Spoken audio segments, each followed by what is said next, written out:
মমতা ব্যানার্জি তো চাইছে জগন্নাথ মন্দিরের নামে রাজনৈতিক সংঘাত বাড়ুক। তাদের কোনো নেতা বলছে মসজিদ হবে, কেউ বলছে মন্দির হবে।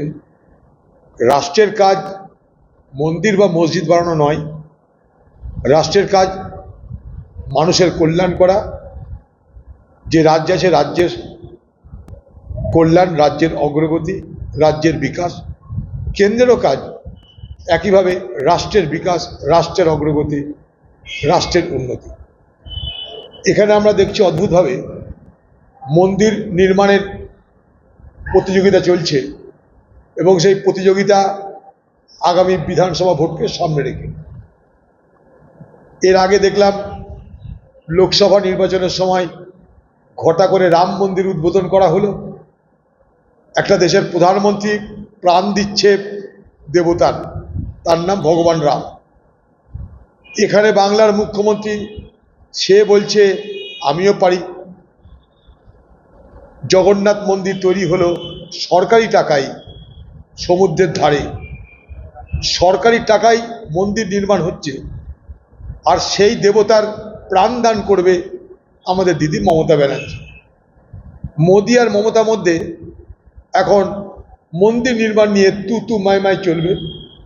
এ বলবে আমি রাম মন্দির করলাম, এ বলবে আমি জগন্নাথ মন্দির করলাম। এবং উদ্দেশ্য হচ্ছে নির্বাচনের আগে হিন্দু ভোটকে অনেক বেশি করে তাদের পক্ষে নিয়ে যাওয়া, এই হিন্দু ধর্মকে, হিন্দু মন্দির প্রতিষ্ঠার মাধ্যমে এই ভাবাবেগকে জাগিয়ে দিলেন। এটা কোনো রাজ্যের সরকারের বা রাষ্ট্রের কাজ হতে পারে বলে আমরা মনে করি না। ধর্ম যেমন যেখানে আছে, যার যারা আছে তারা করুক, কিন্তু সরাসরি মুখ্যমন্ত্রী, প্রধানমন্ত্রী তারা যদি মন্দিরের দেবতাদের প্রাণ দান করে তাহলে আর বলার কিছু নাই। আপনারা মানুষের প্রাণ দান করুন। হাসপাতালে যে দুরবস্থা চলছে, চিকিৎসা না হওয়ার কারণে যে কত মানুষ মারা যাচ্ছে, আরজিকর কাণ্ডের ঘটনা ঘটল, একটা আমাদের ছাত্রী এবং ডাক্তারকে হত্যা হতে হলো। আপনি তাদের প্রাণদানের ব্যবস্থা না করে আপনি জগন্নাথ মন্দিরের মূর্তিকে প্রাণদান করতে প্রস্তুতি নিচ্ছেন। জানি না এই বাংলার মানুষ আর কত নাটক দেখার জন্য অপেক্ষা করছে। এই নাটক বন্ধ হোক বাংলায়। আইনজীবীদের উপরে হামলার ঘটনা তো ঘটছে, এই সরকার করাচ্ছে সেগুলো।